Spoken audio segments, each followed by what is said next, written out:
Käes on ilus kevad ja ega see suvigi ju tegelikult Karina kaugel enam ei ole. Mõnusad koosviibimised on ju kohe-kohe algamas ja meiegi nüüd teeme selleks mõnusaks koosviibimiseks midagi erilist. Me hakkame tegema maasikaveini ja täitsa oma kodus ja sellega saavad ju kõik hakkama. Kõik saavad hakkama ja tõepoolest täna me hakkame tegema siis veini. Kui te olete varasemalt näinud, kes on jälginud, olete näinud, kuidas me teeme õlut ja siidrit just, siis täna mõtlesime, et näitame, kuidas veini tehakse. Veini on meil erinev sortiment, aga eks ta meil Presto ole. Ja põhiliselt siis meil ongi tegemist ikkagi marja puuvile veinidega. Ja täna me siis, nagu sa juba mainisid, teeme maasika veini.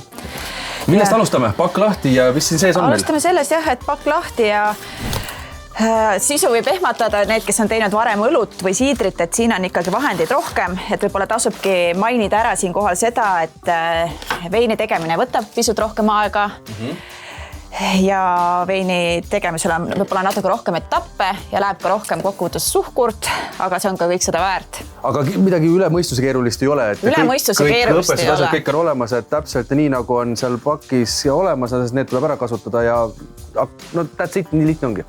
See on tõepoolest lihtne, et nagu söögi tegemisel jälgi retsepti ja siis nässu ei lähe.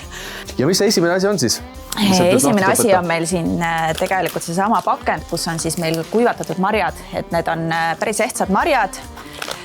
Ja ega siis midagi, pakend lahti lõigata ja... Saan aidata sind kuidagi, moian. Nii. Vaatame see sisse ka. Ossa, maid kui lõhn siit tuleb. Need võib süüa ka või? No proovi.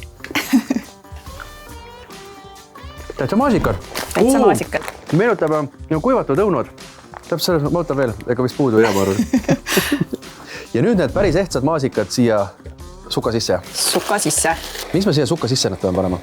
No suka sisse me paneme nad selleks, et nad ilusti koos püsiks ja tegelikult see annab ka sul võimaluse selleks, et sul vein niivõrd hägune ei jääks. Maasikad lähevad nüüd anumasse? Maasikad paneme anumasse, aga lisaks sellele me paneme siis juurde sidrunhappe, mis on siin kenasti kaasas ja paneme 3 kilo suhkrut, kui tavapäraselt pannakse siis ikkagi antud juhul 4-5 kilogrammi suhkurt. Et suhkru võti on siis selles, et mida rohkem suhkrut, seda kangem tuleb, aga kuna meie tahame siukesest suviselt kergemat jooki, et siis meie seekord lisame 3 kilogrammi suhkrut.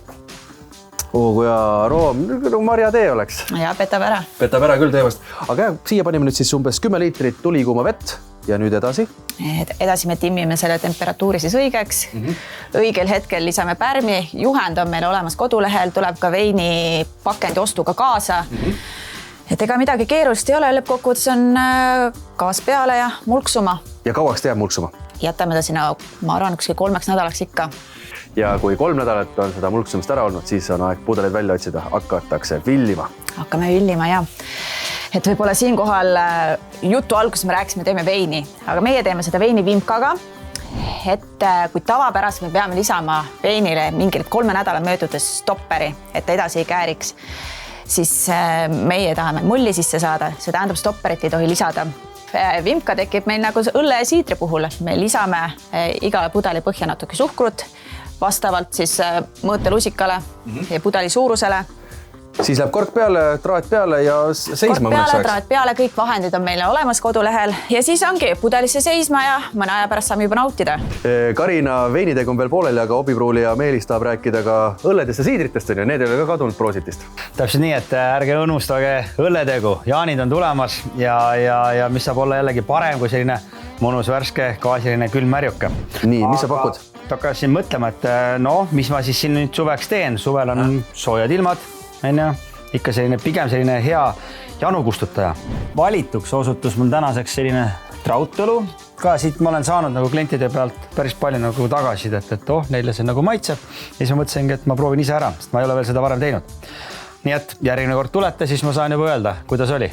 Ehk äkki ma võiks oma papsile ka midagi sellist viima, ta on kodulehel ikka teil ringi vaatad seal.